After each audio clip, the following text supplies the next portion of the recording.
We believe that if you are going to become a successful landscape designer, you really need to manage the use of computer software relatively efficiently. Let's take one simple example. If you were trying to find a particular plant for a particular locality, you might visit your favorite plant database, and here I'm looking at one of them, and you might be able to scroll through, for the sake of argument, some small trees, and you click on crepe myrtle and you can zoom in on it and read a little about it. You can see the keywords are deciduous, coastal, pink, and so on. So that's fine, that's just scrolling through and relying on your memory, but you can use an advanced search and search by keyword. So you could go coastal and pink, and that should whip through all of the entries in the database that match those criteria. So we'll click search, and up pops in fact just the crepe myrtle, which can be used in coastal areas and is hardy and tolerates salt wind and is deciduous and in fact has pink flowers. So learning to use a database such as this, and this is only one of many, is a really key important thing in your learning. You may well want to learn to use spreadsheets effectively. One of the most common spreadsheets available is Microsoft's Office member called Excel, and here's an example of a landscape sustainability calculator. What this spreadsheet attempts to do is to get you to work through in a logical sequence and make assessments of, in this case, the percentage of the site that's got a permeable surface, maybe 75%, and on a scale of 1 to 10, a site with no hard surfaces would rate 10 because water will permeate through. A site where 90% of the site consists of hard surfaces might rate a 1. That'll be dependent on other issues, such as things like species selection. Has the designer, namely you, thought carefully about matching the species to the climate of the site? Have you rated the pest plant potential? How are you treating rainwater on the site, and so on? And finally, this calculator will come up with some sort of rating for you, and it's a way of you formally assessing the sort of work that you're doing in terms of sustainability. So learning to use a spreadsheet, in fact creating a spreadsheet such as this, is a really important step. Of course, Excel really shines when it's manipulating numbers, and it's an unfortunate fact of life, but you have to manage your money, and in Australia we have to fill out a business activity statement. So I use Excel to help me do just that.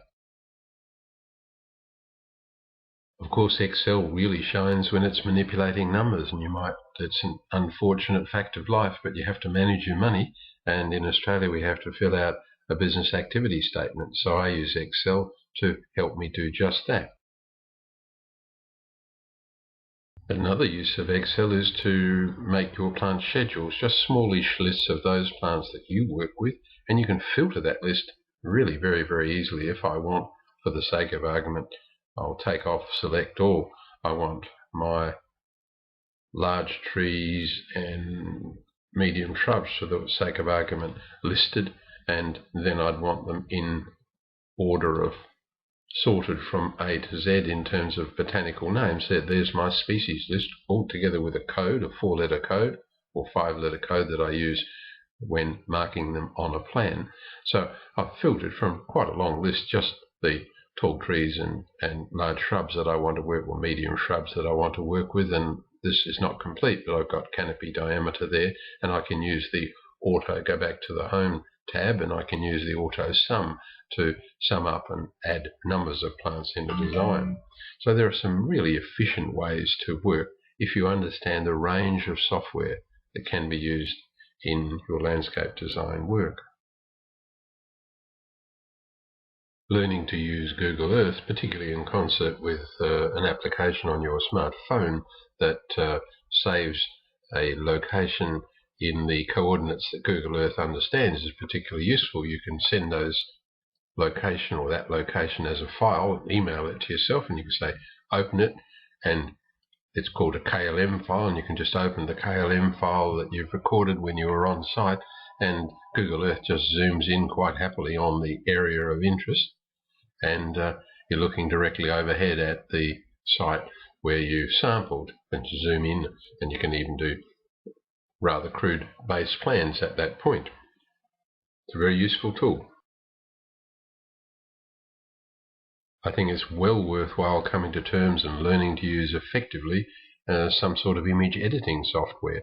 This is a free image editing software tool called Irfan View, and I'm looking at Angioxanthos, a kangaroo paw, and what I might want to do is to click image, and I might want to automatically adjust the colors in the image. You might not see much of a change, but I know then that the color balance is right.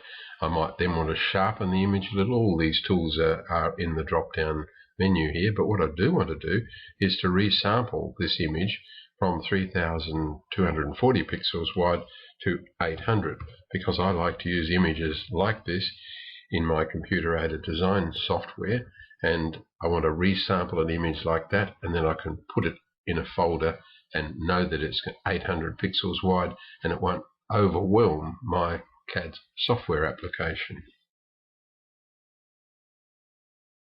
Many landscape designers find that they need to master the creation and maintenance of web pages. Here's one example from Paul Jackson Gardens, so you can go to his gallery and scroll down the page and see examples of some of the work that he's done. I presume if I click, no, not on the photo, click here, I can view some more images based on this site. So I've got a little forward arrow there, so now I'm looking at some images that show a potential user of his services the style of work that he's doing, and it's a very important marketing tool for landscape designers. So it's yet another software tool that you need to master, and the tools that enable you to create websites are open source, that is, they're free. You just have to learn to use them. I hope by now you're getting a clear view that common computer software can be a great aid to landscape designers, and you really should put aside a little time to learn to use the pieces of software that you probably already have on your computer, learn to use them quite effectively. Learning to use computer-aided design software effectively can also provide a big boost to your landscape design consultancy. Here we're looking at a computer-aided design for a courtyard. It happens to be square, and there's a curving path running through here. Because it's a full-size model, we can make inquiries of the model. So we can say, oh, how wide is that path? You can see it's just over a metre wide. We can bring in accurate models, say of someone in a wheelchair, and just make sure that there is enough room for the wheelchair to move through the space. So it's more than a replacement for a drawing board. We're really modelling what's out there in the real world. Some clients find it very difficult to interpret 2D landscape plans, such as the ones we were just looking at. You might well have to learn to use yet another tool and start learning to do 3D modelling. And this is a model that's been developed in SketchUp and then passed to yet another tool to do what's called ray tracing, so that you get nice reflections of the planting in the water that's in there. That, of course, takes a little more effort and time, but in some instances you have to go to that level. So, in summary, lots and lots of tools exist in your computer or can be downloaded. They are low cost, but you need to put a bit of effort into learning to use them effectively.